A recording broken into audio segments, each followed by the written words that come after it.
adik-adik, masih dalam bab sistem sirkulasi. Sekarang kita akan menjawab pertanyaan ini.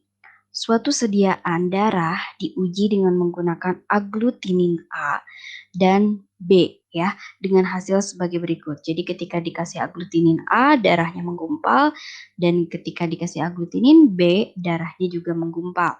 Maka dapat disimpulkan bahwa golongan darah yang diuji adalah. Nah, untuk dapat menjawab pertanyaan ini, terlebih dahulu saya akan menunjukkan tabel di bawah ini ya.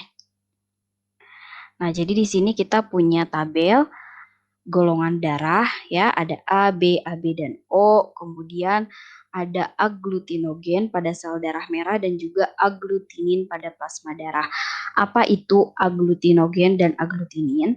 Nah, jadi aglutinogen ini merupakan protein darah yang terdapat pada eritrosit atau sel darah merah yang fungsinya sebagai antigen atau molekul protein dalam darah. Nah, jadi misalkan di sini ya, golongan darah A mempunyai aglutinogen A, golongan darah B mempunyai aglutinogen B, golongan darah AB mempunyai aglutinogen A dan B, dan golongan darah O tidak ada aglutinogennya. Kemudian ada juga aglutinin. Nah, aglutinin ini merupakan antibodi yang menyebabkan aglutinasi atau penggumpalan ya. Di sini disebutkan proses menggumpalnya darah akibat bereaksi dengan antibodi. Nah, jadi ketika seseorang dengan golongan darah A, dia memiliki aglutinogen A dan memiliki antibodi terhadap B ya, atau disebut juga anti B. Nah, apa artinya? Nah, kita akan lihat ya. Jadi, bila aglutinogen A ya bertemu dengan aglutinin alfa atau anti A, maka dia akan terjadi aglutinasi atau penggumpalan. Begitu juga bila aglutinogen B bertemu dengan aglutinin B atau anti B, maka akan terjadi penggumpalan. Nah, sekarang contohnya pada golongan darah A ya. Nah, jadi dengan golongan darah A itu dia tadi memiliki aglutinogen A ya dengan antibodi terhadap B. Jadi ketika seseorang memiliki golongan darah A, misalnya ada sampel darah nih ya. Kemudian sampel darahnya itu ditetesi anti B.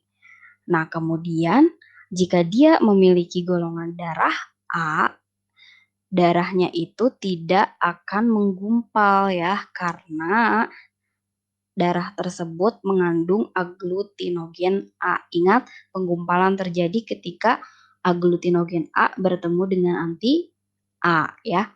Begitu juga ketika misalnya sampel darahnya itu ditetesi anti A dan golongan darahnya adalah A, maka darah tersebut akan menggumpal karena golongan darah A memiliki aglutinogen A.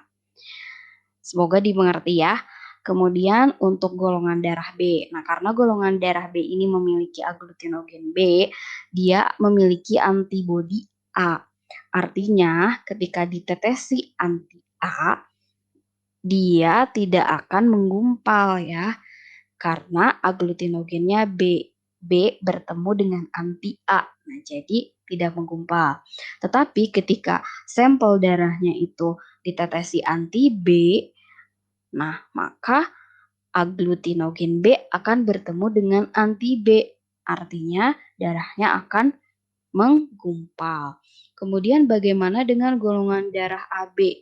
Nah, karena golongan darah AB ini dia memiliki aglutinogen A dan B, maka ketika diberi serum anti A dan anti B, maka sampel darahnya akan menggumpal ya, karena anti A akan bertemu dengan aglutinogen A dan anti B akan bertemu dengan aglutinogen B.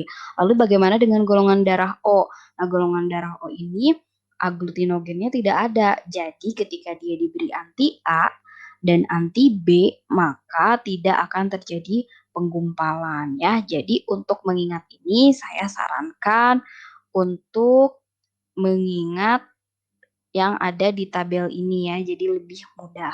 Kemudian kita kembali ke soalnya ya. Nah, di sini ketika sampel darahnya itu diberi aglutinin ya, aglutinin A, maka darahnya akan menggumpal. Begitu juga ketika ditambahkan dengan aglutinin B, maka darahnya juga akan menggumpal. Kesimpulannya, darah tersebut mengandung aglutinogen A dan B. Nah, golongan darah yang mengandung aglutinogen A dan B adalah golongan darah AB. Jadi jawabannya adalah golongan darah AB, yaitu yang C ya.